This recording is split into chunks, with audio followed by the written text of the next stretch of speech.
Hello दोस्तों, कैसे हो आप सब। मैं एकदम सही और मैं उम्मीद करता हूँ आप लोग भी एकदम सही होंगे। दोस्तों आज अपन स्टार्ट करने जा रहे हैं हमारे चैप्टर नंबर 2 का पार्ट बी।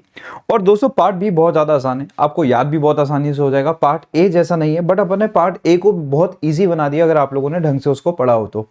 ठीक है, अब पार्ट बी अपन पढ़ने जा रहे हैं। पार्ट ए का एक टॉपिक रहा हुआ था लास्ट वाला, उस टॉपिक को अपन सबसे एंड में ही करेंगे। अभी अपन क्या करने जा रहे हैं, पार्ट बी को कंप्लीट करने जा रहे हैं। बहुत ज़्यादा आसान है, जिसकी हद नहीं है। ठीक है, अब देखो पार्ट बी क्या बोलता है, कुछ चीजों की अंडरस्टैंडिंग देता है। कहता है अगर आपको ना बिजनेस करना है ना ढंग से, तो आपको कुछ चीजों की अंडरस्टैंडिंग चाहिए होगी, जिसमें सबसे पहले आपको अंडरस्टैंडिंग चाहिए होगी प्रोडक्ट की।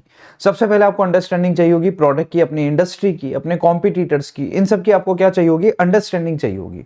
ठीक है, तो सबसे पहले ये हमें प्रोडक्ट की अंडरस्टैंडिंग देता है। आपको मैं सबसे पहले शुरुआत में ही बता दूं पढ़ाने से पहले, ये जो करेक्टरिस्टिक्स वाला टॉपिक है ना, ये इस बार के लिए मोस्ट इंपॉर्टेंट है। बहुत टाइम से आ नहीं रहा, बहुत टाइम से क्वेश्चन अटका हुआ है, ये कभी भी आ सकता है और इस बार के लिए मोस्ट इंपॉर्टेंट है। आप इसको 7 सितारे अभी से जड़ लो। मैं बाद में आपको एबीसी एनालिसिस तो दूंगा ही दूंगा, बट अभी से आप इसको 7 सितारे इसके ऊपर जड़ लो दोस्तों, ये ऐसे लग लो। बहुत ज्यादा आने के चांसेस है, मैं आपको दूंगा 100% इसका एबीसी एनालिसिस दूंगा और बहुत बेटर दूंगा।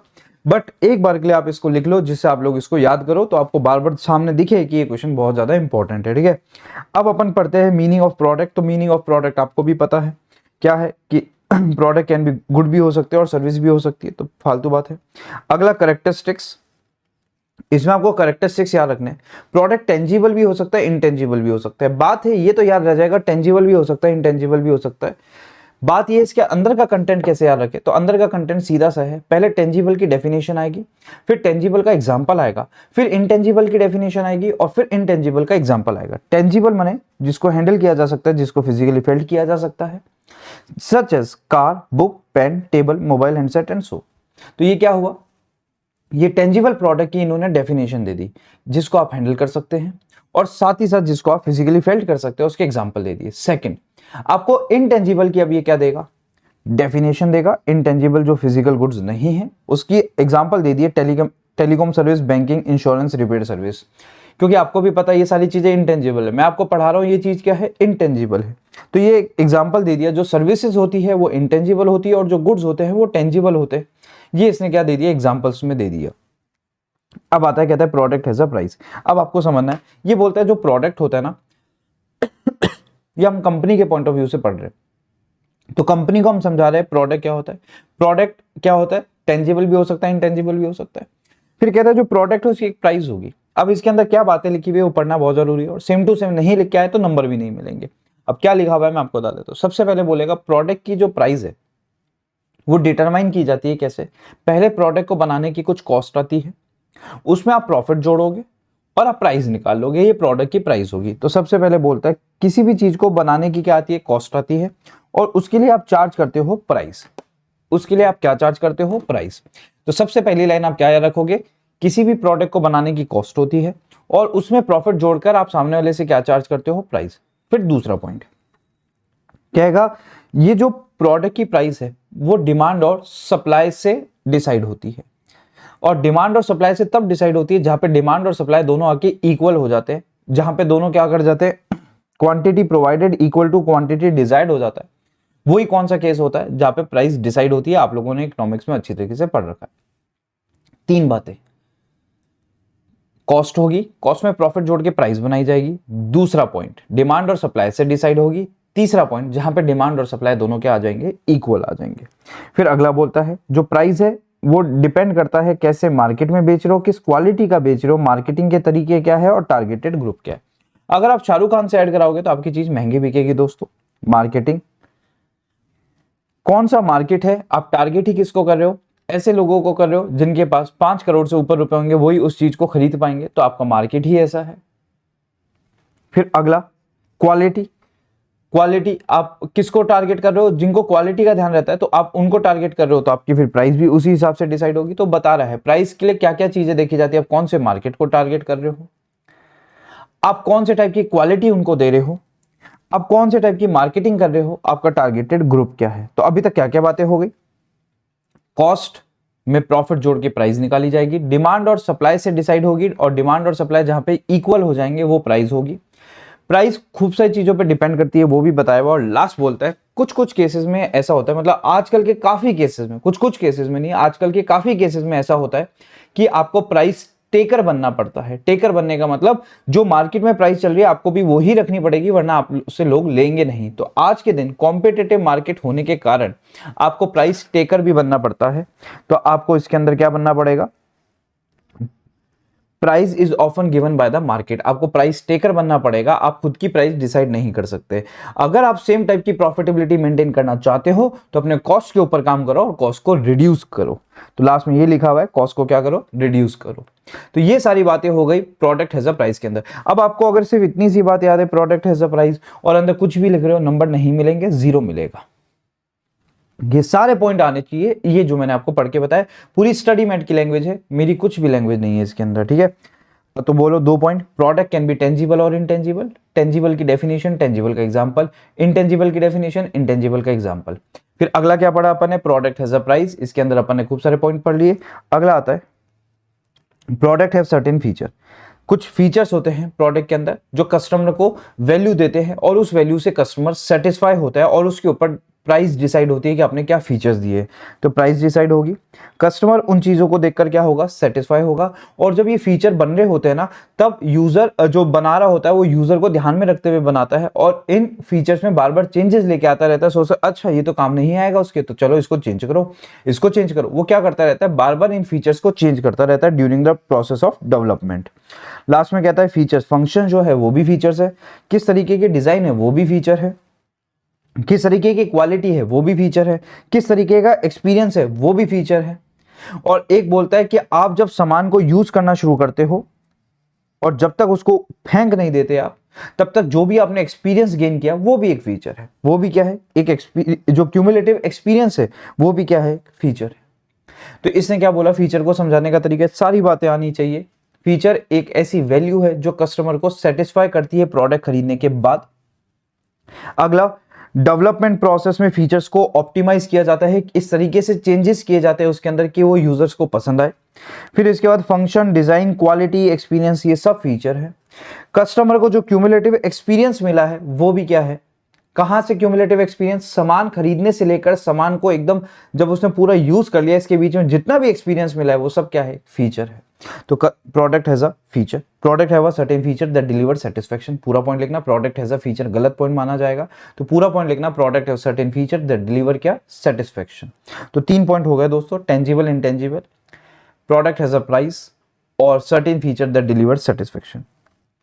दोस्तों एक होता है कि सारी जो स्ट्रेटजीज बनाई जाती है ना, वो प्रोडक्ट को दिमाग में रख के बनाई जाती है। तो मैं जानबूझकर से इस वर्ड को ऐसा बोलता हूँ जिससे आपको स्पेलिंग याद हो जाए इसकी, पिवोटाल बोलता हूँ दोस्तों। मेरे को पता है इसका प्रोनाउंसिएशन ये नहीं होता, बट मैं इसको पिवोटाल बोलता हूँ जानबूझकर से, जिससे आपको स्पेलिंग याद हो जाए। अब इसका मतलब क्या होता है दोस्तों, इसका मतलब होता है कि आप प्रोडक्ट को सेंटर मानोगे। सेंटर मानने का मतलब जो भी स्ट्रेटेजीज बनाई जाएगी प्रोडक्ट को दिमाग में रख के बनाई जाएगी। वो तो सोचने की बात है। आज अगर मुझे ये फोन बेचना है, अगर मुझे आज ये फोन बेचना है, तो जो भी स्ट्रेटेजी बनाई जाएगी क्या वो इस फोन को दिमाग में रख के बनाई जाएगी। तो इसका मतलब इसको सेंटर माना जाएगा, सेंटर ऑफ द बिजनेस माना जाएगा। फिर आपको कोई सा भी डिसीजन लेना हो प्रोडक्शन से related, quality, sales, marketing, logistic and other business process, किसी से भी रिलेटेड अगर आपको डिसीजन लेना है तो आप प्रोडक्ट को दिमाग में रखोगे। प्रोडक्ट को क्या रखोगे, दिमाग में रखोगे, ठीक है। Product is the driving force behind the business activity. तो ये क्या है, एक ड्राइविंग फोर्स है, इसके पीछे ही सारी चीजें चलेगी। अगला आता है product has a useful life. इसमें ये नहीं लिखना 2 साल बाद प्रोडक्ट खराब हो जाता है, ये नहीं है इसका मतलब। अपन बिजनेस के पॉइंट ऑफ व्यू से बात करें, बिजनेस प्रोडक्ट समझ रहा है कि प्रोडक्ट होता क्या है। तो सबसे पहले बिजनेस ने समझा उसकी प्राइस होती है, टेंजिबल, इंटेंजिबल हो सकता है, उसके अंदर एक कुछ फीचर्स होने चाहिए, वो सेंटर ऑफ द बिजनेस है। और फिर लास्ट में बोलता है प्रोडक्ट की क्या होती है, लाइफ होती है। एक प्रोडक्ट 10 साल 15 साल चलेगा, उसके बाद डिक्लाइन में चला जाएगा। तो प्रोडक्ट लाइफ साइकिल की बात कर रहा है।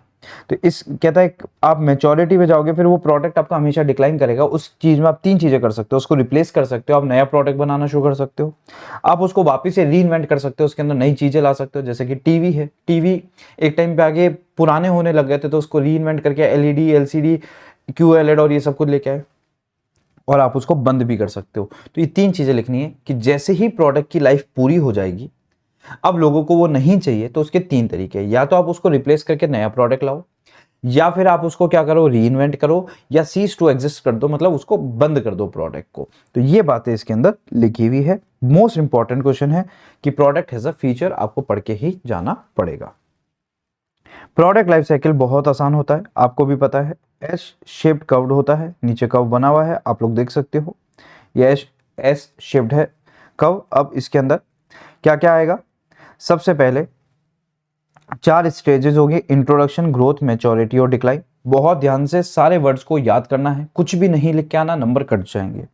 सबसे पहले कोई भी प्रोडक्ट होगा ना दोस्तों, उसका इंट्रोडक्शन फेज होगा, फिर उसके बाद ग्रोथ फेज आएगा, फिर मैच्योरिटी फेज आएगा और फिर बाद में वो चीज बिकनी बंद हो जाएगी। वो पता है क्यों बंद हो जाएगी, क्योंकि यूं समझ लो यहाँ पे किसी और प्रोडक्ट का नया प्रोडक्ट लाइफ साइकिल बन रहा होगा। इसका मतलब जब कोई चीज़ डिक्लाइन में जाती है ना, तो समझ लो कोई चीज़ नई इंट्रोड्यूस हो चुकी है। तो एक बात हमेशा ध्यान रख लेना, अगर एक प्रोडक्ट लाइफ साइकिल बंद हो रहा है तो नया प्रोडक्ट लाइफ साइकिल कहीं ना कहीं बन रहा है। आप समझो बात को। अगर मैं बात करूं डीजल की गाड़ियां अभी डिक्लाइन पे है, तो समझ लो यहाँ पे किसी और का प्रोडक्ट लाइफ साइकिल चालू हो चुका है। और आपको भी पता है किसका हुआ है, ईवी गाड़ियों का शुरू हुआ है। टीवी थे दोस्तों, टीवी पहले वो आते थे जो पीछे से प्रेग्नेंट होते थे दोस्तों। तो वो जो टीवी आते थे जो एकदम ऐसे बाहर निकले हुए होते थे, ठीक है, जिसको प्लाज्मा टीवी बोलते थे शायद, ठीक है, मेरे को याद नहीं एग्जैक्टली, जिसके अंदर वो पूरी ट्यूब और लगती थी, पता नहीं क्या क्या होता था। तो वो बंद हो गए दोस्तों। अब उसकी जगह कौन आ गए, इसका मतलब कोई नए टीवी का क्या शुरू हो गया, प्रोडक्ट लाइफ साइकिल शुरू हो गया। तो एक प्रोडक्ट लाइफ साइकिल तभी खत्म होता है जब नए प्रोडक्ट का क्या चालू हो गया, प्रोडक्ट लाइफ साइकिल चालू हो गया है। ठीक है, नॉर्मली कभी कभार ऐसा होता है कोई प्रोडक्ट बंद हुआ उसके बदले कुछ भी ना आया, वो तो अलग चीज हो गई। बट नॉर्मली क्या होता है, एक प्रोडक्ट लाइफ साइकिल खत्म होता है तभी दूसरा प्रोडक्ट लाइफ साइकिल चालू होता है। ठीक है, अब इसके अंदर क्या आएगा दोस्तों, फर्स्ट स्टेज इंट्रोडक्शन स्टेज है। यहाँ पे हमारी सेल्स की ग्रोथ बहुत धीरे होगी, वर्ड यही यूज करने, स्लो सेल्स ग्रोथ। इसके अलावा कोई भी दूसरा वर्ड यूज नहीं करना है, slow sales growth. Competition negligible होगा, प्राइजेस हाई होगी, मार्केट्स लिमिटेड होंगे, सेल्स लोअर रेट से होगी क्योंकि लोगों को अभी तक इसके बारे में कुछ पता ही नहीं, लैक ऑफ अवेयरनेस है। तो क्या क्या पॉइंट हो गए, इंट्रोडक्शन स्टेज है, सेल्स स्लो ग्रोथ पर है, कंपटीशन नेग्लिजिबल है, प्राइस रिलेटिवली हाई है। क्यों हाई है, क्योंकि इंट्रोडक्शन फेज है, अभी हमारे भी खर्चे बहुत हो रहे हैं इसको बेचने में, तो प्राइस हाई रखनी पड़ेगी। मार्केट्स लिमिटेड है क्योंकि अभी तक लोगों को पता नहीं है कि काम क्या है, क्या करता है, क्या नहीं करता, तो अभी तो यही नहीं पता प्रोडक्ट का। और फिर उसके बाद लैक ऑफ अवेयरनेस, इसलिए सेल्स भी कम है। अब ग्रोथ में क्या होता है, लोग इस चीज को एक्सेप्ट करना शुरू कर देते हैं, जो कि अब ईवी जिस फेज में आ चुका है, रैपिड मार्केट एक्सेप्टेंस हो रही है, तो डिमांड एक्सपेंड हो रही है, प्राइस फॉल हो रही है, जो अभी तक रिलेटिवली क्या थी, हाई, अब प्राइस फॉल हो रही है, कंपटीशन बढ़ रहा है। वहां पे मार्केट क्या था, लिमिटेड, यहां वर्ड लिखोगे मार्केट एक्सपेंड्स, मार्केट बढ़ रहा है। नॉलेज लोगों को मिल रही है, जो कि लैक ऑफ अवेयरनेस थी, अब वो नॉलेज उनको मिल रही है। थर्ड फेज ऑफ पीएलसी, आप इसमें मैच्योरिटी स्टेज पे हो, आपकी ग्रोथ रेट स्लो डाउन हो चुकी है। ठीक है, फिर इसके बाद कंपटीशन टफ होता जा रहा है, मार्केट स्टेबलाइज होते जा रहे हैं क्योंकि मैच्योरिटी पे आ गए, अब मार्केट यहाँ पे है, स्टेबलाइज होता जा रहा है। कंपटीशन और टफ होता जा रहा है क्योंकि लोग और आते जा रहे हैं, क्योंकि चीज़ें मैच्योर हो गई। प्रॉफिट नीचे आते जा रहे हैं क्योंकि कंपटीशन बहुत ज़्यादा हो गया है। और ऑर्गेनाइजेशन को अपनी स्टेबिलिटी मेंटेन करने के लिए काम करना पड़ रहा है, वरना आपकी कोई जगह और भी खींच सकता है। आज के दिन मैगी यहाँ पे है दोस्तों, मैगी नूडल्स का मार्केट स्टेबलाइज हो चुका है, बट मैगी मेहनत कर रहा है कि कोई और उसका मार्केट ना छीन ले। कोई नई चीज लाता है तो ये भी नई चीज लेके आता है। ये हो क्या रहा है दोस्तों, मैच्योरिटी स्टेज पर प्रॉफिट कम आ गए मैगी के, जितने पहले होते थे उतने प्रॉफिट्स नहीं होते, खर्चे करने पड़ रहे हैं, मार्केटिंग करनी पड़ रही है, नए प्रोडक्ट लाने पड़ रहे हैं, प्रॉफिट कम आ गए क्योंकि कंपटीशन बहुत टफ हो गया। तो नूडल्स के मार्केट में पहले आपको कोई नहीं दिखता था, अब बहुत सारे आ गए, यप्पी धप्पी घणे आ गए। ठीक है, तो अब तो बहुत सारे हो गए दोस्तों। फोर्थ स्टेज क्या है, डिक्लाइनिंग स्टेज, जहां पे आपकी पूरा यही लाइन लिखनी है, आपका क्या हो रहा है, sharp downward drift in sales, sales and profit falls down sharply, और डाइवेस्टमेंट और रिटेंचमेंट यहाँ पे हमारी स्ट्रेटेजी है, प्रोडक्ट निकाल के ले जाओ, ये आपकी स्ट्रेटेजी है। ठीक है, अब पीएलसी के फायदे क्या है, डिक्लाइनिंग स्टेज, और ये सारी स्टेजेस आपको बता देता है कि डिक्लाइनिंग स्टेज चल रही है या मैच्योरिटी चल रही है, तो फिर आप अपने डिसीजन बना सकते हो। मैच्योरिटी चल रही है, डिक्लाइनिंग चल रही है, तो आप हार्वेस्टिंग कर सकते हो, रिटेंचमेंट कर सकते हो। ठीक है, आपकी स्ट्रेंथ इससे पता चलेगी, वीकनेस इससे आपको पता चलेगी। तो इतना इंपॉर्टेंट नहीं है, ये इंपॉर्टेंस ऑफ पीएलसी है, आप इसको पढ़ के खत्म कर सकते हो, इतना इंपॉर्टेंट ये है नहीं। दोस्तों अभी टॉपिक प्रोडक्ट ही चल रहा है, प्रोडक्ट ही टॉपिक चल रहा है। प्रोडक्ट के अंदर पहला टॉपिक था प्रोडक्ट का मीनिंग, जो कि कोई काम का नहीं था। प्रोडक्ट के फीचर्स काम के थे, वो अपन ने पढ़ लिए। फिर इसके बाद अपन ने प्रोडक्ट लाइफ साइकिल भी पढ़ लिया, वो भी काम का था। अब आता है दोस्तों, अब आता है वैल्यू चेन एनालिसिस। अब क्या पढ़ रहे हैं अपन, वैल्यू चेन एनालिसिस पढ़ रहे हैं दोस्तों। वैल्यू चेन एनालिसिस हमेशा इंपॉर्टेंट रहेगा, इसकी कोई बराबरी है ही नहीं। वैल्यू चेन एनालिसिस है क्या दोस्तों, पहले आप ये समझो। हर ऑर्गेनाइजेशन क्या करेगी, अपने पूरे प्रोडक्ट में देखिए कि कहां कहां से वैल्यू आ रही है और कहां कहां पे वैल्यू डेवलप करनी पड़ रही है, कहां कहां वैल्यू लग रही है पूरे प्रोडक्ट में, बनाने से लेकर बेचने तक, यूज करने तक, उसमें कहां कहां वैल्यू का एडिशन हो रहा है। वो बिजनेस जानना चाहेगा कि कहां कहां वैल्यू एडिशन होता है, मतलब कहां कहां से प्रोडक्ट की प्राइस बन रही है, कहां कहां से प्रोडक्ट की प्राइस बन रही है। हर बिजनेस इसको जानना चाहेगा दोस्तों। तो कुल मिला के इसमें करना क्या है, हमें यह जानना है कि प्रोडक्ट की प्राइस बन कहां से रही है, क्या क्या चीजें लग रही है कि जिससे प्रोडक्ट की प्राइस बन रही है, किस किस चीजों से वैल्यू ऐड हो रही है, वो सब इसको देखना पड़ेगा। तो अब देखो इसमें क्या होगा, सबसे पहले ये है क्या, आप ये देखो बहुत बड़ा सा पैराग्राफ दिया हुआ था, तो मैंने इसको पैराग्राफ फॉर्म में ही रखा है जानबूझकर से, जिसे आप लोगों को ध्यान रहे कि ये याद कैसे करना है। वरना मैं इसको पॉइंटर में देता, आपको लगता बहुत सारे पॉइंट हो गए, क्योंकि जब मैंने इसको पॉइंटर में बनाया तो कम से कम इसमें 15 पॉइंट हो रहे थे, फिर आप घबरा जाते इस टॉपिक को देखकर, बल्कि ये टॉपिक बहुत आसान है। तो अब आप इसमें क्या देखोगे, सबसे पहले वैल्यू चेन एनालिसिस में आपको क्या समझना है, आप हर प्रोसेस को ब्रेक डाउन कर देते हो और देखते हो कि कौन कौन सा प्रोसेस कितनी कितनी वैल्यू ऐड कर रहा है, प्रोडक्ट को बनाने से लेकर प्रोडक्ट को बेचने तक। तो वैल्यू चेन एनालिसिस क्या है, एक मेथड है जो स्ट्रेटेजिस्ट यूज करते हैं, जिसके अंदर हर प्रोसेस को तोड़ा जाता है और देखा जा रहा है कौन कितनी वैल्यू ऐड कर रहा है, और फिर हम उन सबकी एफिशिएंसीज देखते हैं और सबकी एफिशिएंसीज को इंप्रूव किया जाता है, जिससे वैल्यू इंप्रूव, ठीक है, जिससे क्या हो, सामने वाले को जो प्रोडक्ट मिल रहा है वो और अच्छी सिचुएशन में मिले। तो पहले क्या करेंगे, देखेंगे कि कितनी वैल्यू दे रहा है हर प्रोडक्ट। जैसे फॉर एग्जांपल प्रोडक्शन में कितना खर्चा आ रहा है, प्रोडक्शन बराबर हो रहा है या नहीं हो रहा। ऑपरेशंस में कितना खर्चा आ रहा है, सॉरी ऑपरेशंस क्या, पहला परचेज में कितना खर्चा आ रहा है, फिर ऑपरेशंस, क्या ऑपरेशंस बराबर हो रहे हैं या नहीं हो रहे, कितना खर्चा आ रहा है। मार्केटिंग, फिर उसके बाद सर्विसिंग, ये सब में कितना खर्चा आ रहा है। टेक्नोलॉजी, ह्यूमन रिसोर्स, सब में कितना खर्चा आ रहा है। जहां पे भी कुछ भी खर्चा लग रहा है दो, वो वैल्यू क्रिएट कर रहा है। अब वो कितनी वैल्यू क्रिएट कर रहा है, क्या उसमें कोई कमी है, क्या कमी है तो उसमें एफिशिएंसी सुधारो। तो हमें पूरा प्रोडक्ट बनने से लेकर बेचने तक कहां कहां उस प्रोडक्ट में किसी की भी मेहनत लगी है वो हमें देखना है।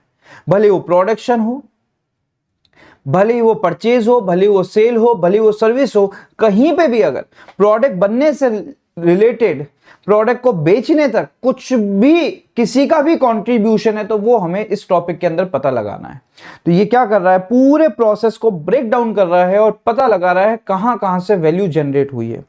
जिसमें पहला बोलता है, इससे क्या कर पाओगे आप, इंप्रूव कर पाओगे, improve the sequence of operation, efficiency बढ़ा पाओगे, कॉम्पिटिटिव एडवांटेज ले पाओगे। इससे तीन चीजें होगी, एक तो आप अपने सीक्वेंस को सेट कर पाओगे कि पहले क्या करना है फिर क्या करना है, क्योंकि अगर आपको पता है किस दौर से गुजरना है तो आप उसके सीक्वेंस को सेट कर पाओगे। दूसरा, एफिशिएंसी को बढ़ा पाओगे। तीसरा, कॉम्पिटिटिव एडवांटेज आपको मिलेगी। फिर बोलता है ये हर टाइप का बिजनेस यूज करता है, भले वो सोल प्रोप्राइटरशिप हो, भले वो मल्टीनेशनल ऑर्गेनाइजेशन। फिर बोलता है वैल्यू चेन एनालिसिस क्या है, मेथड है जिसमें ईच एक्टिविटी को एग्जामिन किया जाता है। फिर से वही बोल रहा हूं, एक प्रोडक्ट है जो 6 प्रोसेस से गुजरता है, ABCDEF, तो इसमें सारे के सारे प्रोसेस को क्या करा जाएगा, एनालाइज किया जाएगा। ये वैल्यू चेन एनालिसिस है, ठीक है। फिर आगे बोलता है प्रोसेस एड्स और subtract value from the end of the product और सर्विसेज। तो क्या कहता है, आपको ये एनालाइज करना है क्या कौन सी स्टेज पे प्रोडक्ट की वैल्यू ऐड हो रही है और कौन सी पे प्रोडक्ट की वैल्यू कम हो रही है। ये सारी चीजें हमें चेक करनी है, ठीक है। फिर इसको पहले बोला जाता था अकाउंटिंग एनालिसिस, बट थोड़े टाइम बाद इसको बोलने लग गए वैल्यू ऐड, क्योंकि इसके अंदर अब सारी की सारी वैल्यू पता चलती है। तो पहले ये अकाउंटिंग के लिए यूज होता था। पहले पता चलता था ये प्रोडक्ट 10 का था, परचेज करके लाए रॉ मटेरियल, तो 10 रुपए का रॉ मटेरियल, 2 रुपए प्रोडक्शन में लगे, 4 रुपए सेल्स पे लगे, 5 रुपए मार्केटिंग में लगे, 3 रुपए इस पे लगे, उस पे लगे, बाद में प्रोडक्ट पड़ गया 25 रुपए का। तो पहले अकाउंटिंग के काम आता था। अब इसको क्या बोलते हैं, अच्छा 10 रुपए की वैल्यू ऐड हुई, रॉ मटेरियल खरीदते, फिर 2 रुपए की प्रोडक्शन पे ऐड हुई, फिर सेल्स पे ऐड हुई, ये सारी बातें इसमें रहती थी, ठीक है। अब इसमें बोलता है इसको हम पूरे वैल्यू एडिशन को 2 पार्ट में डिवाइड करेंगे। डायग्राम बनाने से मेरे से रह गया है, वो डायग्राम कुछ इस तरीके से रहता है, आप लोग देख सकते हो, आप लोगों को वहां पे मिल जाएगा वो डायग्राम। बहुत ही गंदा डायग्राम बनाया मैंने क्योंकि जगह नहीं थी। मैं आपको पूरा डायग्राम बना के भी दिखा देता हूँ, आप लोग देख सकते हो, ठीक है। बहुत ही गंदा डायग्राम बनाया अभी कसम से, ठीक है। अभी अपन क्या करते हैं, पूरी वैल्यू चेन, कहते हैं पूरी वैल्यू चेन को 2 पार्ट में डिवाइड किया गया, एक प्राइमरी एक्टिविटी और एक सपोर्टिंग एक्टिविटीज। तो पहले मैं आपको डायग्राम बनाने से पहले और अच्छी चीज समझाता हूं। पहले एक डायग्राम मैं आपको बना के देता हूं, पहले वो आपको समझना है, वो आपको समझना है। वो क्या डायग्राम है समझो। देखो, सबसे पहले कोई भी बिजनेस, ये फैक्ट्री है बिजनेस की, बहुत ध्यान से समझना, ये बिजनेस की फैक्ट्री है। कोई भी जना सबसे पहले बिजनेस की फैक्ट्री में सामान खरीद के लाता है, सामान खरीद के लाता है, सामान खरीद के लाता है दोस्तों। बहुत ध्यान से सुनना, इससे आपको सारी चीजें याद हो जाएगी। सामान खरीद के लाया, फिर उसने लाकर ये सामान यहां पे स्टोर कर लिया फैक्ट्री के अंदर। ये फैक्ट्री है दोस्तों, ये फैक्ट्री के अंदर स्टोर कर लिया। यहां पे प्रोडक्शन चल रहा था,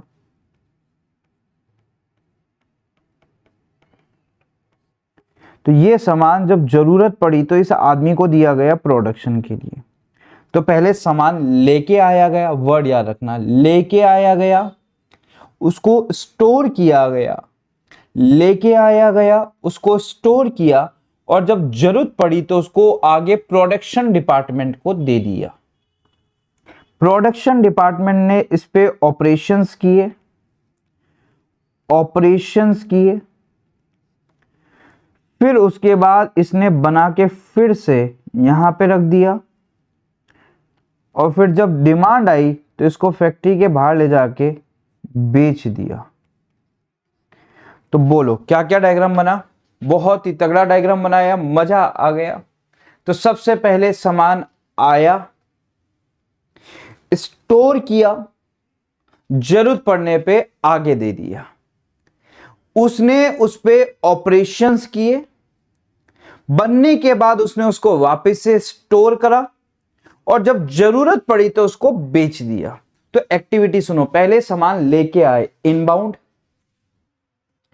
उस पे काम किया ऑपरेशंस, उसके बाद वो सामान बाहर बेच दिया आउटबाउंड। तो 3 word, inbound, operations, outbound, inbound, operations, outbound. अब बात आती है इनबाउंड में आता कौन कौन है। तो इनबाउंड में 3 चीजें आती है जो मैंने अभी आपको याद कराई। इनबाउंड में 3 चीजें आती है, इसलिए मैंने इसको जानबूझकर से अंडरलाइन करके नहीं रखा जिसे आपको याद रहे। रिसीव करना सामान, जब खरीदा तो बाहर से रिसीव करना, उसको स्टोर करके रखना, उसको डिस्ट्रीब्यूट करना, इनपुट टू द प्रोडक्ट और सर्विस। तो सामान लाना, सामान रखना, और जब जरूरत पड़े तो आगे प्रोडक्शन में देना। तीनों चीजें किसके अंदर आएगी, इनबाउंड के अंदर आएगी।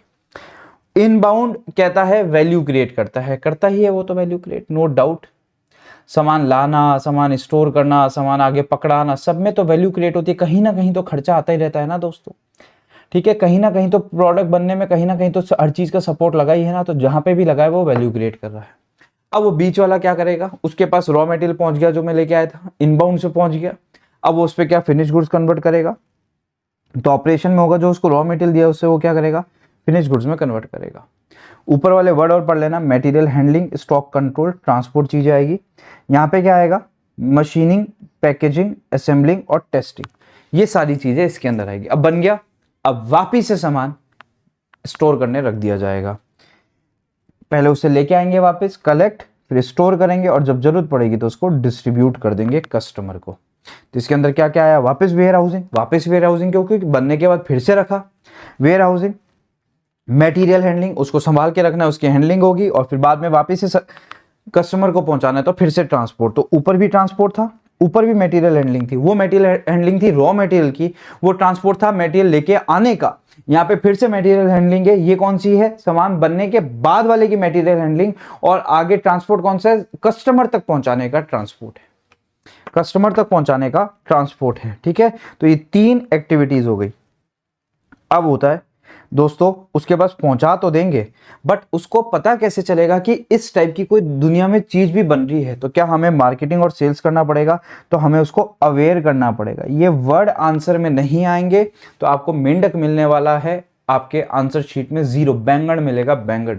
ठीक है, तो बोलो मार्केटिंग और सेल्स से क्या करना है, हमें कंज्यूमर और यूजर्स को अवेयर करना है प्रोडक्ट और सर्विस का, जिससे वो इस चीज को परचेज कर सके। तो मार्केटिंग और सेल्स में हम बेचते नहीं हैं, हम उनको अवेयरनेस फैलाते हैं, और फिर जब अवेयरनेस फैल जाती है तब उनको बेचा जाता है। तो क्या मार्केटिंग और सेल्स भी वैल्यू ऐड कर रहे हैं कहीं ना कहीं, बिल्कुल कर रहे हैं। और फिर उसके बाद आता है सर्विसेज। सर्विसेज, अगर मैंने आपको सामान बेचा है तो आपको वो सामान इंस्टॉल करना कैसे आएगा, वो तो बहुत टेढ़ा काम है। इंस्टॉल कैसे कर लोगे, तो उसका इंस्टॉल करना, उसको यूज करना, सारी सर्विसेज आपको देना, वारंटी की सर्विसेज देना, खराब हो जाए तो घर आके सही करना, ये सब किसका पार्ट होता है, services. Install, repair, training, spares, ये सारी चीजें किसका पार्ट होगा, आपकी सर्विसेज का। ये 5 प्राइमरी एक्टिविटी होती है जिससे वैल्यू एडिशन होता है। 5 primary activity, inbound, operations, outbound, marketing and sales, और बाद में सर्विसिंग। सर्विसिंग मतलब क्या जाना, सर्विसेज जिसमें इंस्टॉलेशन भी आएगा, रिपेयर्स भी आएंगे, ध्यान रखोगे। ठीक है, ये सारी की सारी प्राइमरी एक्टिविटी हो गई। बट आप समझो, क्या जब मैं यहाँ पे सामान खरीदने गया हूँगा, क्या मुझे इससे नेगोशिएशन करना पड़ा होगा, क्या मुझे इससे नेगोशिएशन करना पड़ा होगा।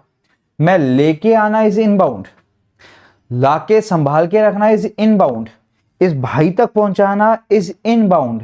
बट जब लेने गया था तो उससे नेगोशिएशन किया था ना, लाना इज इनबाउंड, बट जो उसने नेगोशिएशन किया था that is procurement, that is procurement. तो जब आप रिसोर्सेज को एक्वायर करने जाते हो तो जो process of acquiring various resources input, जो उससे नेगोशिएशन किया, 40 का दे रहा है क्या, उसने 42 बोला, 40 का दे रहा है क्या, 50 का, 52 का, 51 का, तो ये क्या हो रहा है, ये नेगोशिएशंस हो रहे हैं, ये प्रोक्योरमेंट कहलाएगा। ये कहलाएगी सेकेंडरी सपोर्टिंग एक्टिविटी या सेकेंडरी एक्टिविटीज, सपोर्टिंग एक्टिविटीज। ठीक है, अगला आता है दोस्तों टेक्नोलॉजिकल डेवलपमेंट। अब ये बोलेगा टेक्नोलॉजी तो पूरे बिजनेस में हर जगह काम आती है, तो ये सपोर्टिंग है बट इससे भी वैल्यू एडिशन तो हो रहा है। तो आज पंखा चल रहा है बट यहां नहीं चल रहा, ठंड हो रही, पंखा चल रहा है, क्या पंखा भी तो वैल्यू ऐड कर रहा है, मैं आपको पढ़ा रहा हूं ना, पंखा चल रहा है, वैल्यू ऐड हो रही है। ये लाइट चल रही है, लाइट से वैल्यू ऐड हो रही है। ये मॉनिटर चल रहा है, मॉनिटर से वैल्यू ऐड हो रही है। ये कैमरा चल रहा है, कैमरा चल रहा है, इससे भी वैल्यू ऐड हो रही है। आईपैड चल रहा है, वैल्यू ऐड हो रही है। तो कहता है कहां कहां समझा लूं टेक्नोलॉजी, तो इसने बोला इसको सपोर्टिंग एक्टिविटी में रखो और बोलो ऑल वैल्यू एक्टिविटीज है वह टेक्नोलॉजी। कुछ भी करो सब में टेक्नोलॉजी लगी हुई होगी, छोटे से छोटे काम से बड़े काम में, भले वो क्या हो, फिर वो आपके डायरेक्टली प्रोडक्ट से रिलेटेड हो, प्रोसेस से रिलेटेड हो, रिसोर्सेज से रिलेटेड हो। प्रोडक्ट से रिलेटेड बोलता है रिसर्च एंड डेवलपमेंट के डिजाइन में उसका यूज आया हो, प्रोसेस डेवलपमेंट में काम आ रहा हो, रॉ मटेरियल के इंप्रूवमेंट में काम आ रहा हो। तो टेक्नोलॉजी हर जगह लगी है, भले प्रोडक्ट हो, प्रोसेस हो या फिर रिसोर्सेज हो। नाम सुनो कितने अच्छे लग रहे, product, process, resources, product, process, resources, हर जगह टेक्नोलॉजी लगी है, हर जगह ये काम आ रहे हैं, हर जगह वैल्यू क्रिएट कर रहे हैं। 5 क्या थी, प्राइमरी, और 2 अभी तक क्या पढ़ चुके अपन, सेकेंडरी या supporting. 5 primary, inbound, operations, outbound, marketing and sales, servicing, और फिर उसके बाद प्रोक्योरमेंट, दे रहा है क्या, और फिर उसके बाद टेक्नोलॉजी, पंखा चलता है नीचे सोनू सोता है, जो भी नाम था, ऊपर पंखा चलता है नीचे सोनू सोता है, सोनू में वैल्यू ऐड हो रही है दोस्तों, फालतू बात है। अब देखो HR, ह्यूमन रिसोर्स मैनेजमेंट दोस्तों, ह्यूमन रिसोर्स मैनेजमेंट क्या आएगा, बोलेगा हर जगह आदमी की तो ज़रूरत है, आदमी को जब तक आप ढंग से मैनेज करके नहीं रखोगे तब तक काम नहीं चलेगा, तो ये भी वैल्यू एडिशन है। तो इसमें आपको क्या ध्यान रखना है, उनको कैसे रिक्रूट किया जाए, कैसे मैनेज किया जाए, उनको कैसे ट्रेनिंग दी जाए, कैसे डेवलपिंग किया जाए, कैसे उनको रिवॉर्ड दिया जाए, सारी बातें इसके अंदर आएगी, ह्यूमन रिसोर्स मैनेजमेंट। ठीक है, तो ये तीसरा सपोर्टिंग एक्टिविटी होगी। और लास्ट इंफ्रास्ट्रक्चर। इंफ्रास्ट्रक्चर से आपको लगता होगा बिल्डिंग, बिल्डिंग नहीं, वो तो है ही, सारी चीज़ें, बिल्डिंग हो गई, यहाँ तक की जो मेन बात है वो आपको ध्यान रखना पड़ेगा, ऑर्गेनाइजेशन का एक कल्चर होता है दोस्तों, दैट कल्चर इज ऑल्सो क्या कहलाएगा बोलो, इंफ्रास्ट्रक्चर कहलाएगा। ठीक है, रूटीन्स, क्या रूटीन्स फॉलो करने हैं, स्ट्रक्चर सबसे ऊपर कौन रहेगा, फिर कौन रहेगा, सब कुछ जो भी स्ट्रक्चर्स है, जो भी रूटीन्स है, काम करने का तरीका है, ये सब इंफ्रास्ट्रक्चर कहलाता है। बिल्डिंग है, मशीन्स है, ये सब क्या कहलाता है, इंफ्रास्ट्रक्चर कहलाता है। तो ये भी सपोर्टिंग में आ गई। तो ये पूरा का पूरा टॉपिक कौन सा हो गया अपना, वैल्यू चेन एनालिसिस। सबसे पहले वैल्यू चेन एनालिसिस पढ़ा क्यों गया, वैल्यू चेन एनालिसिस इसलिए पढ़ा गया कि ये देखने के लिए जब प्रोडक्ट बनाया जा रहा है तो कहाँ कहाँ से उसमें वैल्यू जनरेट हो रही है, वो बन रहा है तो कितने प्रोसेस से गुजर रहा है, हर प्रोसेस को जानना और उसमें कुछ ना कुछ इम्प्रूवमेंट करना, जिससे कॉस्ट कटिंग भी हो, एफिशिएंसी भी बढ़े और कॉम्पिटिटिव एडवांटेज मिले। और फिर उसके बाद processes, inbound, operations, outbound, marketing and sales and services, technology, human resource management, और अभी दूसरे कौन से पढ़े लास्ट में, मैं खुद ही भूल गया, बताओ, प्रिक्योरमेंट, और लास्ट में इंफ्रास्ट्रक्चर, भूला नहीं था, बोला नहीं जा रहा था। ठीक है, इंफ्रास्ट्रक्चर। अब इसका एक डायग्राम होता है दोस्तों, वो डायग्राम आप लोग देख लेना, उसमें जो मेन चीज़ है ना वो ये है, उसके लास्ट में ना यूं ऐसे करके मार्जिन्स जुड़ी हुई होगी, मार्जिन्स जुड़ी हुई होगी। इसका मतलब पहले पूरी वैल्यू कर लो और लास्ट में अपना प्रॉफिट जोड़ लो, मार्जिन्स आपकी प्राइस बन जाएगी। तो लास्ट में जब आप देखोगे यूं करके उसमें मार्जिन्स जुड़ी हुई, वो देख लेना। डायग्राम पता नहीं क्यों नहीं छपा इसके अंदर, माफ़ी चाहता हूँ मैं, बट आप लोग देख सकते हो। तो अभी ये टॉपिक कंप्लीट होता है अपना प्रोडक्ट।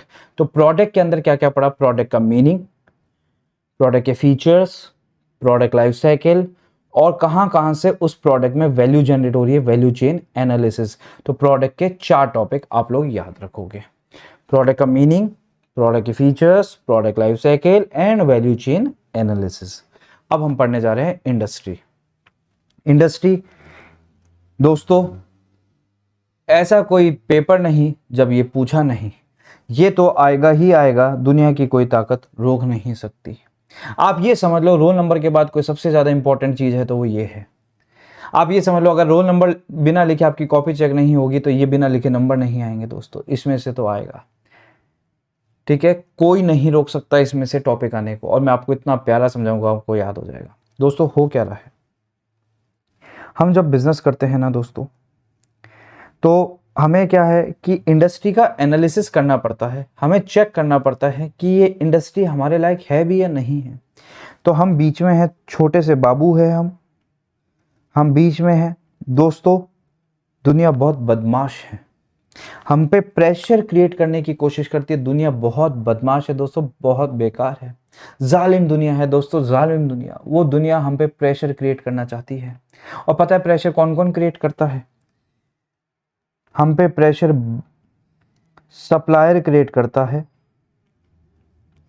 हम पे प्रेशर बायर क्रिएट करता है, हम पे प्रेशर सब्स्टिट्यूट प्रोडक्ट क्रिएट करते हैं। प्रेशर हमारे दिमाग की, हमारी प्रॉफिटेबिलिटी की बैंड बजा रहे हैं ये लोग, हम पे प्रेशर क्रिएट कर रहे हैं, हमें बीचों बीच रख लिया, हम पे दबाव बना रहे हैं दोस्तों। कैसे बना रहे हैं वो भी अपन पढ़ेंगे। हमारे जो राइवल्स वो हम पे प्रेशर बना रहे हैं, नए लोग आने की कोशिश कर रहे हैं, वो हम पे प्रेशर बना रहे हैं, न्यू एंट्री। दोस्तों आदमी बीच में ऊपर छतरियां बनाते हैं ना, डायग्राम बनता है ना, अरे question mark question mark question mark question mark, ऐसा डायग्राम बनता है ना, ये सब लोग प्रेशर बना रहे हैं। बीच में एक छोटा सा बालक जो इंडस्ट्री में आने से पहले हंस रहा था दोस्तों, अब वो रो रहा है, क्योंकि इन सब ने मिलकर प्रेशर बना लिया दोस्तों। कौन कौन है ये 5 लोग, ये है पोर्टर के 5 फोर्सेस, 5 फोर्सेस। पोर्टर के 5 फोर्सेस ने मिलकर क्या बना लिया, प्रेशर बना लिया दोस्तों। ये कैसे प्रेशर बनाया अब वो देखते हैं। सबसे पहले आएगा दोस्तों, बहुत टेंशन हो गई मेरे को ये प्रेशर देखकर, मैं देखता हूँ कौन कौन है। सबसे पहले दोस्तों कहता है 5 लोग हैं जो प्रेशर बनाएंगे, rivals, new entry, substitute products, suppliers, buyers. ये तो मैंने आपको पहले ही बता दिया। ऊपर बोला हुआ है पोर्टर के 5 फोर्सेस क्या पता लगाने में मदद करते हैं, कॉम्पिटिटिव प्रेशर्स। आपकी प्रॉफिटेबिलिटी पे प्रेशर बन रहा है, आप पे दबाव बनाया जा रहा है, जिसके कारण आपकी प्रॉफिटेबिलिटी कम हो रही है। आप किसी भी इंडस्ट्री में जाओगे आपके ऊपर 4-5 तरीके से क्या बनाया जाएगा, प्रेशर बनाया जाएगा, प्रॉफिटेबिलिटी कम कराई जाएगी, आपकी कोशिश किया जाएगा कि इसकी ऐसी तैसी करे। तो वही चीज है प्रेशर दोस्तों। इससे आप अगर इसको ढंग से पढ़ लोगे तो आपकी प्रॉफिटेबिलिटी को बूस्ट मिलेगा। प्रेशर अगर आपको समझ आ गया कि प्रेशर क्रिएट कर रहा है, कैसे बचे प्रेशर क्रिएट करने से, तो आपकी प्रॉफिटेबिलिटी बूस्ट होगी। साथ ही साथ आप कॉम्पिटिशन में आगे रह पाओगे दोस्तों, आगे रह पाओगे। तो ये कैसे होगा, स्टेप दिए हुए हैं 5 फोर्सेस के। सबसे पहले 5 फोर्सेस है कौन से वो बाद में आएंगे, बट पहले उसके स्टेप क्या बोलता है। पहले आप कॉम्पिटिटिव प्रेशर्स पता लगाओ कौन से, जो 5 है अभी पढ़ेंगे अपन।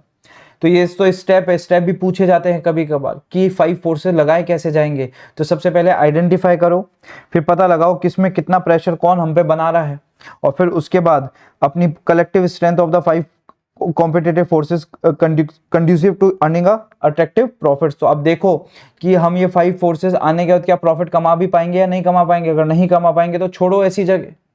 तो आपको सबसे पहले क्या देखना है, सबसे पहले प्रेशर्स देखने हैं, फिर उसके बाद इनका प्रेशर को देखना है कितना स्ट्रांग है, फिर सबके प्रेशर एक साथ जोड़ के देखने हैं। तो पहले देखा कौन कौन प्रेशर बना रहा है, सबके प्रेशर अलग अलग नापे और फिर सबके जोड़कर प्रेशर चेक किया कि हम पे प्रेशर कितना बना रहे हैं। अगर ज़्यादा प्रेशर बन रहा है तो फिर आपको क्या करना पड़ेगा, ऐसी इंडस्ट्री से बाहर आना पड़ेगा या ऐसी इंडस्ट्री में जाना ही नहीं। अब दोस्तों 5 फोर्सेस है कौन से। पहला, थ्रेट ऑफ न्यू एंट्री। दोस्तों जब जब न्यू एंट्री मार्केट में हुई है, नए नए लोग आए हैं, तो बहुत मजे हुए हैं दोस्तों। वो हमारी प्रॉफिटेबिलिटी रिड्यूस कर देते हैं। सर कैसे रिड्यूस कर देते हैं, वो आते हैं, सामान बनाते हैं, जरूरत नहीं थी फिर भी बनाते हैं, सप्लाई बढ़ाते हैं, सप्लाई बढ़ती है तो प्राइजेस कम हो जाती है। तो सबसे पहले जब भी कोई न्यू एंट्री होगी तो सप्लाई बढ़ेगी, सप्लाई बढ़ने से प्राइजेस कम आएगी। तो ये आया increase the supply of the product, जिसके कारण प्राइस क्या आ जाती है, कम आ जाती है। तो जब भी कोई नया आदमी आएगा वो सामान बेचेगा, सामान बेचने से प्राइस कम होगी। फिर अगला, अगर कोई ज़्यादा पावरफुल आदमी आ गया वो तो ऐसी तैसी कर देगा। जियो एयरसेल को रातों रात गायब कर दिया, लोग दुकान के बाहर खड़े थे, हम कहाँ गया भाई, दुकान के बाहर खड़े, हमारा नेटवर्क कहाँ गया, खंबा उठा के भाग गया एयरसेल वाला। क्यों, क्योंकि जियो अंकल आ गए थे, पावरफुल कॉम्पिटिटर था। हमारी प्राइजेस को लिमिट कर देगा, हमारी प्रॉफिटेबिलिटी को अफेक्ट करेगा। तो हर जना क्या ट्राई करता है, नई एंट्री को ब्लॉक किया जाए। देखो स्टोरी वाइज पढ़ो, सबसे पहले पढ़ो कि न्यू एंट्री आपको अफेक्ट कैसे करेगा, आपकी प्रॉफिटेबिलिटी रुकेगी, पावरफुल सोर्स हुआ तो आपकी बिल्कुल ही ऐसी तैसी हो जाएगी, आपको पता ही नहीं चलेगा कब आपका क्या किसने प्रेशर बना दिया। तो जब भी कोई नए जना आएगा तो सबसे पहले आपके ऊपर प्रेशर बनाएगा कि नया सप्लाई जनरेट करेगा, जबरदस्ती बन गया आपके ऊपर प्रेशर। अब आपको दिमाग लगाना पड़ेगा, वो भी बना रहा है मैं भी बना रहा हूँ, तो आपको प्राइसेस को कम करना पड़ेगा। बन गया ना प्रेशर, यही प्रेशर था पहला। तो अब जो भी होता है इंडस्ट्री में, हर जना चाहता है कि इस चीज़ को ब्लॉक किया जाए, तो बैरियर्स लगाए जाए। तो अब बैरियर्स क्या होंगे, ये बैरियर्स पढ़ने हैं। These are explained as follows, barriers पढ़ने पड़ेंगे। तो न्यू एंट्री से प्रॉफिटेबिलिटी कम होती है, बट हम चाहते हैं इनके ऊपर बैरियर्स लगाए जाए। वो बैरियर्स क्या है, पहला कैपिटल रिक्वायरमेंट। अगर आपकी कोई भी ऐसी इंडस्ट्री है जिसके अंदर पैसे की रिक्वायरमेंट बहुत ज़्यादा है तो मान के चल लेना वो एक बैरियर का काम करेगी। फॉर एग्जांपल कार इंडस्ट्री, आज आपसे मैं कहूँ कार की इंडस्ट्री के नाम बताओ, कार की इंडस्ट्री में बताओ कौन कौन सी कार की कंपनियां हैं, आप 15 से ज़्यादा नहीं गिना पाओगे। बट यहीं पर मैं आपको कह दूँ, ट्यूबलाइट कितने लोग बेचते हैं, गिनाओ, आप गिनाते गिनाते थक जाओगे बट भूलोगे नहीं, बाद में बोलोगे ETC। मैं आपसे बोलूंगा सिम कितने लोग बेचते हैं, 3 जने, BSNL 4 जने, BSNL वोडाफोन आइडिया, अच्छा वो तो एक ही है, BSNL वोडाफोन आइडिया रिलायंस और एयरटेल, 4 जने, 5वां नाम नहीं है। क्यों, क्योंकि बहुत ज्यादा पैसा चाहिए। क्या लग गया बैरियर, लग गया ना बैरियर। तो यही कह रहा है, लार्ज अमाउंट ऑफ कैपिटल अगर जिस बिजनेस में चाहिए उधर अपना आप क्या लग जाता है, बैरियर। दूसरा इकोनॉमिक ऑफ स्केल, जहां पे जो ऑलरेडी प्लेयर्स है बहुत ज्यादा बना रहे हैं, बहुत ज्यादा प्रोडक्शन कर रहे हैं, तो उनकी जो कॉस्ट पर यूनिट आई हुई है वो कम आई हुई है। कॉस्ट पर यूनिट जो आई हुई है वो क्या आई हुई है, कम आई हुई है। और वो कम आने से क्या हो गया, कॉस्ट पर यूनिट कम आने से क्या हो गया, नई एंट्री वालों को दिक्कत आती है, ऐसे आ नहीं सकते। तो दो रीजन जब आप बैरियर लगा सकते हो, जब आपके कैपिटल इंटेंसिव इंडस्ट्री है जहां पे बहुत ज्यादा कैपिटल चाहिए, दूसरा इकोनॉमिक ऑफ स्केल अचीव किया हुआ है आप लोगों ने, किसी की हिम्मत नहीं हो पा रही कोई आपकी इंडस्ट्री में आ जाए, ठीक है, आपने बहुत ज्यादा कॉस्ट पर यूनिट को कम किया हुआ है। अगला, आप कुछ अतरंगी बेचते हो दोस्तों, कस्टमर की आईज में आप कुछ अलग बेच रहे हो, डिफरेंशिएशन दे रहे हो, कुछ यूनिक दे रहे हो, तो नया आदमी आने से डरेगा, नया आदमी आने से डरेगा दोस्तों, अगर कुछ आप यूनिक दे रहे हो तो दूसरा कौन सा था, आपने कॉस्ट पर यूनिट कम कर रखी है और इसमें क्या आ गया, आप कुछ यूनिक दे रहे हो। तो अब मैं आपको एक बात बता दूं, याद है कॉस्ट लीडरशिप, तो याद करो, अगर आप कॉस्ट लीडर होगे, अगर आप कॉस्ट लीडर होगे तो क्या आप बैरियर लगा पाओगे, बैरियर लगा पाओगे? अगर आप कॉस्ट लीडर होगे तो क्या आप बैरियर लगा पाओगे किसकी, एंट्री की? तो जाके जो मैंने उसके एडवांसेस छुड़वाए थे ना, याद है आपको 5 एडवांसेस छुड़वाए थे, वो 5 एडवांसेस यही थे, याद है? एडवांसेस उसमें अपन ने पढ़े थे ना, क्या अपने को क्या बेनिफिट्स होंगे, ठीक है, एडवांटेजेस क्या होगी, याद है आपको? 5 छुड़वाई थी चैप्टर सेकंड में, चैप्टर थर्ड में, वो मैं अब आपको पढ़ा दूंगा ये पढ़ाने के बाद, क्योंकि जो इसके 5 फोर्सेज है ना, वो 5 फोर्सेज ही उनकी 5 एडवांटेज है। कैसे है आपको दिख रहा है साफ? अगर आप कॉस्ट लीडर हुए तो आप बैरियर लगा दोगे, तो उसका एक एडवांटेज होगा barrier to rivals, barrier to new entry, उसका एक एडवांटेज होगा बैरियर टू न्यू एंट्री। तो याद करो कॉस्ट लीडरशिप के 5 एडवांटेजेस थे, तो ये बन गया बैरियर टू न्यू एंट्री, वहां बन गया, क्योंकि अगर आप अच्छा कॉस्ट पर यूनिट कम कर रहे हो तो नया बैरियर लगेगा, तो बन गया एक एडवांटेज। फिर अगला, प्रोडक्ट डिफरेंशिएशन, याद करो प्रोडक्ट डिफरेंशिएशन में भी 5 एडवांटेजेस थी, उसमें भी यही था कि आप एंट्री पे बैरियर लगा दोगे, तो ये रहा पॉइंट, अगर आप कुछ यूनिक बेचते हो तो आप बैरियर लगा दोगे। अभी हम क्या पढ़ रहे हैं, नई एंट्री से प्रॉफिट कम होते हैं, बट हर जना ट्राई करता है बैरियर लगाए जाए, तो 3 केसेस से बैरियर लगेंगे, अभी तक अपन ने पढ़ा, capital requirement, economic of scale और प्रोडक्ट डिफरेंशिएशन, उसके एडवांटेजेस अलग से पढ़ेंगे, बट एक बार मैंने ऐसे ही बता दिया आपको, ठीक है।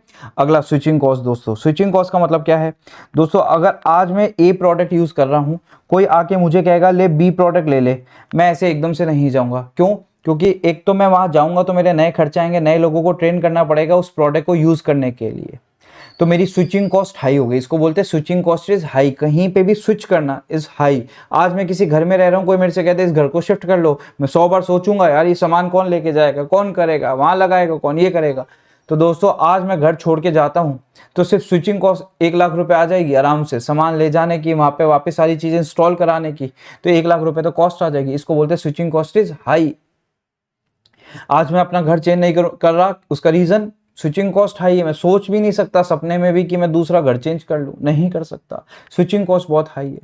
इतना सारा सामान लेके जाना, टूटा फाटी सब कुछ होगा, छोड़ो बैठे हैं जा बैठे, ये दोस्तों क्या होती है स्विचिंग कॉस्ट। तो जब कोई नया कॉम्पिटिटर आता है वो तभी किसी को सामान चिपका सकता है अगर स्विचिंग कॉस्ट क्या है, कम।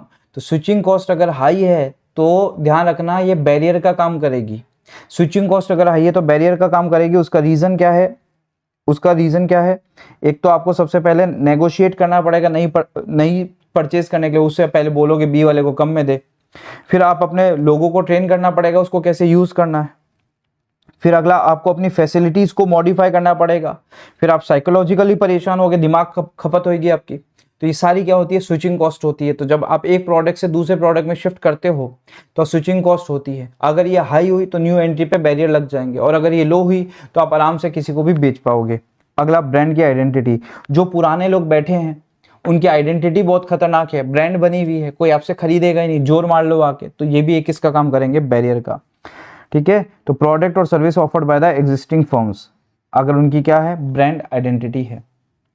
अगला पॉइंट, अगर आप क्या कर रहे हो, इसी के अंदर बता रहा हूं, अगर आप क्या कर रहे हो इनफ्रीक्वेंट परचेजेस कर रहे हो जो कि बहुत हाई कॉस्ट होती है, तो आप ब्रांड को देखते हो। फॉर एग्जांपल आज आप टीवी खरीदने गए, एसी खरीदने गए, तो 100 बार सोचोगे ब्रांड के बारे में, ऐसे हर कोई ब्रांड का नहीं लेके आ जाओगे। तो बोलो ब्रांड आइडेंटिटी सबसे ज्यादा काम कहां पे करती है, जहां पे इनफ्रीक्वेंट परचेजेस होती है, जहां पे क्या होती है इनफ्रीक्वेंट परचेजेस होती है।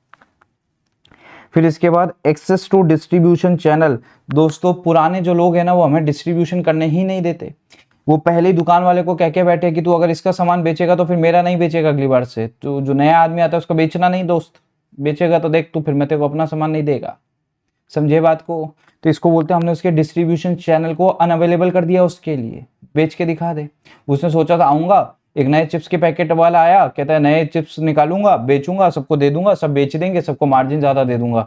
पीछे लेज वाला क्या क्या बैठा है, तूने उसका चिप्स का पैकेट बेचा ना, तो मैं तेरे को लेज की हवा की तरह उड़ा दूंगा, ध्यान रखना। ये क्या कर दिया, unavailability of distribution channel for new entry, तो इससे भी क्या लग गया, बैरियर लग गया। अगला एग्रेसिव रिटेलिएशन दोस्तों, ये क्या होता है, जब कोई आ रहा है तो उस पर वार करके भगा दो, उस पर रिटेलिएशन, उसको भगा दो, बप बप बप ऐसे करके भगा दो दोस्तों, इसको बोलते हैं aggressive retaliation. Retaliation by the incumbents can deter entry by other firms into a existing industry, तो इंडस्ट्री में आना भारी हो जाएगा, भगा दो, बप बप बप करके भगा दो, रिटेलिएशन दिखा दो दोस्तों। याद है इंडिया वालों ने पाकिस्तान पे रिटेलिएशन किया था, न्यूज में फैला हुआ था, रिटेलिएटेड बाय इंडिया, इंडिया, वो यही था दोस्तों, रिटेलिएशन, वापस जाके फोड़ फाड़ के आ गए, वही चीज थी दोस्तों। यही क्या होता है, एग्रेसिव रिटेलिएशन। ये हो गया दोस्तों। तो ये क्या है, पहला threat of new entry, threat of new entry. Threat of new entry क्या है, पहला फोर्स है। तो पहला फोर्स हम पे क्या बनाने की कोशिश कर रहा था, प्रेशर, प्राइस कम कराने की कोशिश कर रहा था, बट हमने प्राइस कम करी, बट हम इसको रोक भी सकते हैं अगर हम बैरियर्स लगा देते, और वो सारे बैरियर्स थे। दूसरा दोस्तों बहुत जबरदस्त है, bargaining power of buyers. Buyers दोस्तों हम पे प्रेशर बना रहे हैं।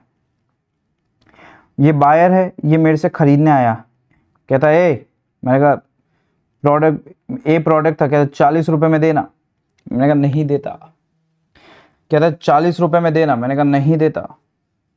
एक सेकंड रुकना दोस्तों,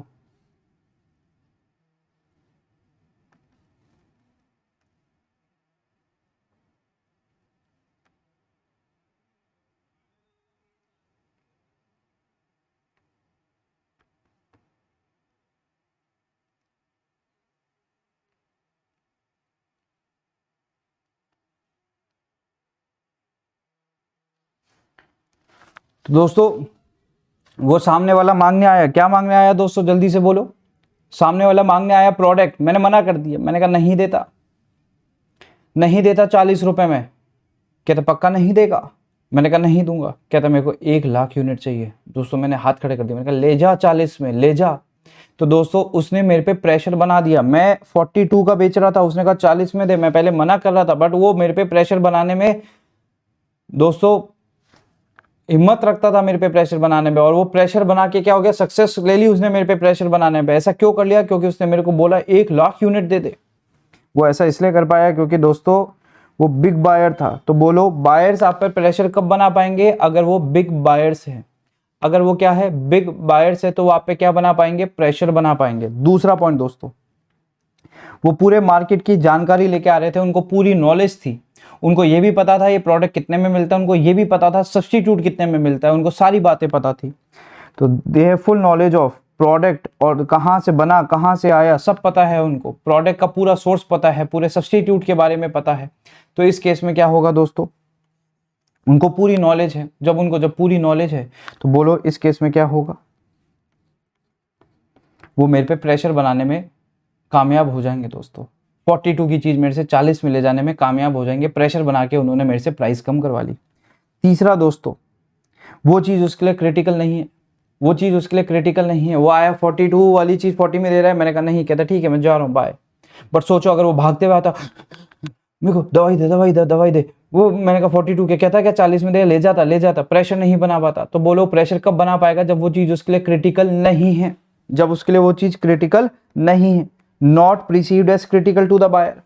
और ये ध्यान रख लेना, अगर बायर्स क्या है, बहुत ज्यादा कॉन्सेंट्रेटेड है, तो वो भी प्रेशर्स बना लेंगे। प्रेशर कैसे बना है, कॉन्सेंट्रेटेड है, सारे आसपास ही, सबको सारी नॉलेज है। जब सारे बायर से एकजुट होके तो वो भी क्या बना लेंगे, प्रेशर बना लेंगे। तो 4 point, buyers are more concentrated, बड़े बायर्स हैं, क्रिटिकल है उनके लिए वो चीज क्रिटिकल नहीं है, और उनके पास पूरी नॉलेज है। तो जब ऐसी 4 चीज होगी तो बायर भी प्रेशर बना लेंगे। 2 पॉइंट हो गए, सबसे पहला हो गया न्यू एंट्री, दूसरा हो गया बायर्स, तीसरा हो गया सप्लायर्स। सोचो उस बायर ने तो मेरे पे प्रेशर बना लिया, अब मैं खरीदने गया तो अब सप्लायर मेरे पे प्रेशर बना रहा, मैं तो फंस गया दोस्तों, रजिया गुंडों में फंस गई। Buyer, supplier, rivals, new entry, सबके बीच में फंस गई रजिया। तो दोस्तों बायर, सप्लायर सबके बीच में फंस चुका हूं मैं। अब क्यों फंस गया, क्योंकि अब सप्लायर से बात करी, मैंने कहा 42 वाली चीज 40 में दे रहा है, क्या कहता है नहीं देता। मैंने कहा दे दे भाई प्लीज, कहता नहीं देता। मैंने कहा क्यों नहीं देता, कहता क्योंकि मैं अकेला हूं यहाँ पे, मैं अकेला हूं यहाँ पे और मुझे पता है ये चीज तेरे लिए क्रिटिकल है। तो सोचो जब मैं गया उसके पास और इस बार वो चीज मेरे लिए क्रूशल थी, क्या वो मेरे पे प्रेशर बनाने के लिए कामयाब हो गया दोस्तों? हो गया। ठीक है, अगला, मैं कहीं और स्विच नहीं कर सकता क्योंकि स्विचिंग कॉस्ट बहुत हाई है, अभी मैंने समझाया था। तो स्विचिंग कॉस्ट इज हाई, तो इस बार सप्लायर मेरे पे प्रेशर बना रहा है। पहले बायर मजे ले गया, अब सप्लायर मजे ले रहा है। तो यही तो कह रहा हूं, रजिया गुंडों में फंस गई दोस्तों। फिर अगला, पिछली बार कौन ज्यादा कॉन्सेंट्रेटेड थे? सप्लायर। पिछली बार कौन थे? बायर्स ज्यादा कॉन्सेंट्रेटेड थे, इस बार सप्लायर ज्यादा कॉन्सेंट्रेटेड है देन बायर्स। तो पिछली बार कौन थे? इस बार सारे सप्लायर एकजुट हुए भाई, ये सारे आसपास ही बैठे, ये बैठे, तुम्हें भी पता ऐसा ही होता है ना, ये सारे आसपास बैठे। एक ही जगह 6 दुकानें हैं। मैंने इसे पूछा कितने का, कहते 40। मैं कहा मैं आगे से ले ले। आगे से पूछा फिर 40, फिर पूछा 40 40 40, सारे जने 40 में दे रहे हैं। ऐसा क्यों हो रहा है? क्योंकि सबकी एकदम पार्टनरशिप टाइप है, कॉन्सेंट्रेटेड है। ठीक है, फैले हुए होते हैं ना, स्कैटर्ड होते हैं ना, तो कोई एक दूसरी रेट दे देता है।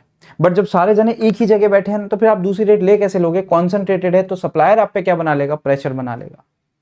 तो बोलो बायर भी प्रेशर बना सकते हैं, सप्लायर भी बना सकते हैं। कुल मिला के मेरे को भुगतना पड़ रहा है। अगर ऐसी इंडस्ट्री तो छोड़ो इसको, या आपकी इंडस्ट्री अट्रैक्टिव है ही नहीं।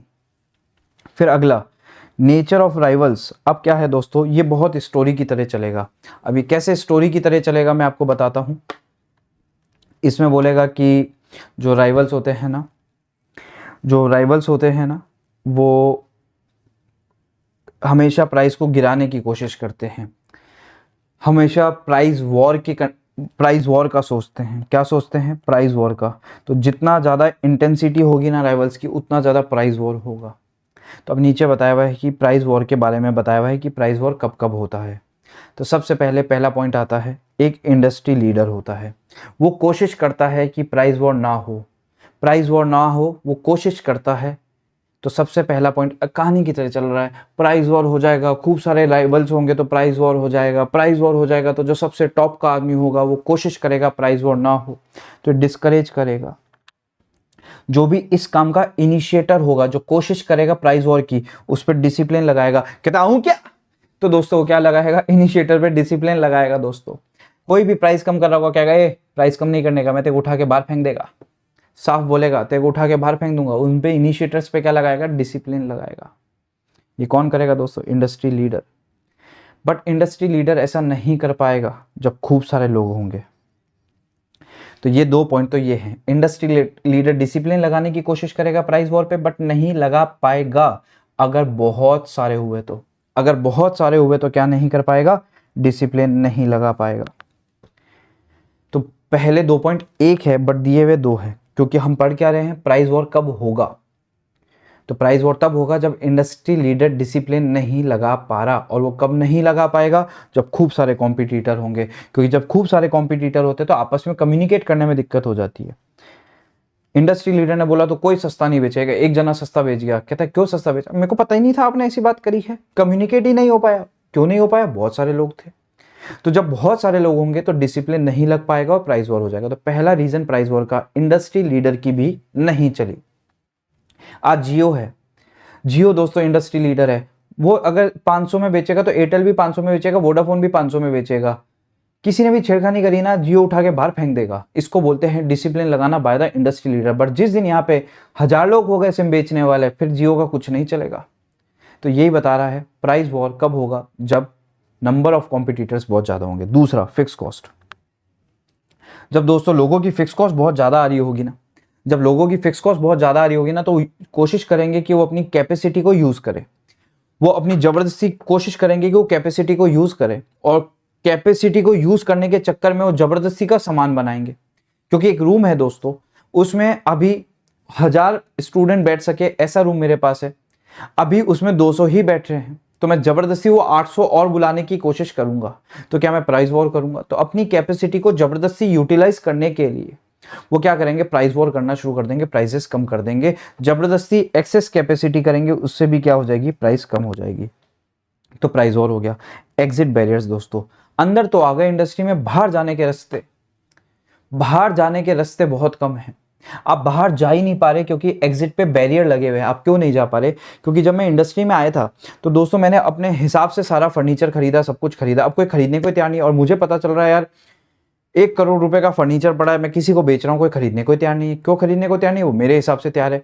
अब समझो दोस्तों, मैं पढ़ाता हूँ, मैंने एक टेबल बनवाई और मैंने अपने पेट के हिसाब से वो टेबल कटवा ली। अब मैं किसी को टेबल बेचूं, कोई खरीद ही नहीं, कहता सर हमारा पेट इतना बड़ा है ही नहीं, हम ये फर्नीचर आपसे क्यों खरीदे? तो दोस्तों कोई मेरे से मेरा फर्नीचर खरीद ही नहीं रहा क्योंकि वो मैंने अपने हिसाब से स्पेशलाइजेशन कराया हुआ है। तो कोई खरीद ही नहीं रहा क्योंकि वो क्या कर रखा है, एसेट जो है मैंने अपने हिसाब से स्पेशलाइजेशन कराई हुई है और वो दूसरे के लिए लिटिल वैल्यू की है, तो कोई मेरे से खरीद ही नहीं रहा। और जब कोई खरीद नहीं रहा तो फिर मैं इंडस्ट्री छोड़ के जाऊंगा नहीं। तो ये तो मेरा एक एग्जिट बैरियर बन गया, मैं बाहर ही नहीं जा पा रहा। ये तो एग्जिट बैरियर बन गया और मैं बाहर नहीं जा पा रहा। तो अब मैं बैठे बैठे क्या करूंगा? खाली दिमाग शैतान का घर होता है। मैं बाहर नहीं जा पा रहा तो मैं बैठे बैठे क्या करूंगा? ए तू भी आ जाना, ए तू भी आ जाना, सबको प्राइजेस कम कर करके बुलाऊंगा। तो ये क्या हो गया? प्राइस वॉर हो गया। तो जितने कम एग्जिट बैरियर होंगे, एग्जिट बैरियर जितने ज़्यादा एग्जिट बैरियर होंगे, जितने मुश्किल आपको बाहर निकलना होगा, उतना ज़्यादा प्राइस वॉर होगा। अगला प्रोडक्ट डिफरेंशिएशन। कहता है आप डिफरेंशिएशन कर लो तो ठीक है, अदरवाइज आपको प्राइस वॉर में जाना ही पड़ेगा। या तो कुछ अतरंगी निकालो, अगर नहीं निकाल पाओगे तो आपको प्राइस वॉर करना ही पड़ेगा। Slow growth. दोस्तों इंडस्ट्री की ही ग्रोथ स्लो हो गई, सामान बिकना ही कम हो गया। अब आपको क्या करना है? अगर आपको टिके रहना है तो आपको प्राइस वॉर करना पड़ेगा, वरना आप बाहर चले जाओगे क्योंकि इंडस्ट्री ही क्या हो चुकी है? थक चुकी है। अगला आता है दोस्तों पांचवा फोर्स। चार कौन से हो गए? Rivals, new entry, buyers, suppliers, last substitute. दोस्तों सेम टाइप की चीज कोई और बेच रहा है और पता है वो क्या कर रहा है? दो चीजें ध्यान रखना, एक तो प्राइस एडवांटेज दे रहा है या फिर परफॉर्मेंस अच्छी दे रहा है। या तो प्राइस एडवांटेज दे रहा है या परफॉर्मेंस अच्छी दे रहा है या फिर दोनों चीजें दे रहा है। जब ऐसा होगा ना, या तो प्राइस कम दे रहा है या फिर परफॉर्मेंस अच्छी दे रहा है, अगर ऐसा होगा ना तो ध्यान रख लेना, आप लोग ये बात ध्यान रख लेना, आपके साथ क्या होने वाला है? सब्स्टिट्यूट गुड्स आपके सारे प्रोडक्ट ले जाएगा, सब्स्टिट्यूट गुड्स आपके सारे प्रोडक्ट ले जाएगा। ठीक है, ये बात आप लोग ध्यान रखना, प्राइस एडवांटेज और अगला कौन सा? Performance improvement. अगर आपके सब्स्टिट्यूट गुड्स ऐसा कर रहे हैं तो वो सारा का सारा आपका मार्केट ले जाएंगे, तो वो भी आपके ऊपर प्रेशर बनाने में कामयाब हो जाएंगे, आपके सब्स्टिट्यूट गुड्स भी। जैसे बोलता है दो चीज़ें हैं, रियल एस्टेट है, यहाँ पे मैंने लिखा हुआ एग्जांपल, एक रियल एस्टेट है और एक शेयर मार्केट है। ठीक है, तो अब मुझे बताओ रियल एस्टेट के लिए सबसे बड़ा कॉम्पिटिटर कौन है? दूसरे रियल एस्टेट वाले, बट सब्स्टिट्यूट कौन है? अगर कोई रियल एस्टेट नहीं खरीदेगा तो क्या वो शेयर खरीद लेगा, गोल्ड खरीद लेगा, इंश्योरेंस खरीद लेगा, बॉन्ड खरीद लेगा? तो रियल एस्टेट का सबसे बड़ा सब्स्टिट्यूट कौन है? ये सारे लोग। तो ये एग्जाम्पल बताया हुआ है। तो ये 5 फोर्सेज हो गए, these are the most important. ये 5 फोर्सेज आएंगे ही आएंगे, कोई नहीं रोक सकता, आपको इनको पढ़ना पड़ेगा। इसके ऊपर बहुत सारे क्वेश्चन है क्वेश्चन बैंक में, वो आपको करने पड़ेंगे। ठीक है, ये अपना टॉपिक हुआ। अब दोस्तों अपने को चैप्टर 2 को एक दिन और देना पड़ेगा। ठीक है, क्योंकि टॉपिक बच गए, एक ऊपर वाला बच गया और ये नीचे वाले थोड़े और टॉपिक बच गए, बट इतना ज़्यादा टाइम नहीं लगेगा कि पूरा दिन जाए, पूरा 1 घंटा जाए। तो चैप्टर 2 को जो भी टॉपिक बचे हैं प्लस चैप्टर 1, ये दोनों अगली क्लास में एक साथ होंगे, क्योंकि चैप्टर 1 में मेरे को 40 मिनट्स ही चाहिए, तो अगली क्लास 1.5 घंटे की होगी, उसमें ये दोनों चीज़ें हो जाएगी। ठीक है, ये दोनों चीज़ें हो जाएगी। चैप्टर 2 थोड़ा सा बड़ा रहता है, तो मेरे को 2 दिन का एस्टिमेट था, बट तीसरा दिन लगेगा, क्योंकि मैं इस क्लास को 1 घंटे से ऊपर नहीं करना चाहता, क्योंकि ये टॉपिक बहुत इंपॉर्टेंट है। पहले आप इतने को पढ़ के ख़त्म करो। ठीक है, तो चैप्टर 2 का 1 दिन और, चैप्टर 1 का थोड़ा सा टाइम और, बट उसका हेडिंग जो रहेगा वो ऐसा रहेगा, चैप्टर 2 रिमेनिंग एंड चैप्टर 1। ठीक है, ऐसा रहेगा, चैप्टर 2 रिमेनिंग एंड चैप्टर 1। तो अगली क्लास अपनी 1.5 घंटे की होगी, 1 घंटा 30 मिनट की होगी। उसमें आप ये मान के चलो 1 घंटा चैप्टर 1 चलेगा और 30 मिनट चैप्टर 2 चलेगा। तो दोस्तों आज की क्लास इतनी ही, आप लोग यहाँ तक के सारे क्वेश्चन बैंक करके खत्म कर देना। उम्मीद करता हूँ आपको समझ आया होगा, मैंने काफ़ी एक्स्ट्रा चीज़ें भी इसमें बोली है। ठीक है, तो ये सारी की सारी चीज़ें आप कंप्लीट करके रखोगे। अगर दोस्तों आपको वीडियोस पसंद आ रहे हैं, प्लीज़ आप लोग किसी भी हालत में टेलीग्राम वाले चैनल को ज्वाइन कर लेना, शेयर करना दोस्तों, और कमेंट भी करना। ठीक है, मोटिवेशन बना रहेगा, क्योंकि दोस्तों ये क्लास नंबर 6 है। अब मैं भी चाहता हूँ कि मैं भी पूरे एंड तक आपको अच्छी तरीके से पढ़ाऊँ, क्योंकि इसके बाद चैप्टर 1 अगली क्लास में 1 और 2 कंप्लीट, फिर चैप्टर 5 शुरू हो जाएगा। 5 में अभी बता देता हूँ, स्केड्यूल में मैंने 2 क्लास बोली है, 3 लगेगी। ठीक है, 2 उसमें मैंने कुछ और सोच के बोली थी, बट 3 लगेगी, तो ये ध्यान रखना, एक दिन स्केड्यूल आगे जा सकता है। तो ये टोटल अपना कोर्स रहने वाला है दोस्तों। मैं उम्मीद करता हूँ आपको मजे आ रहे होंगे। जब तक के लिए बाय बाय।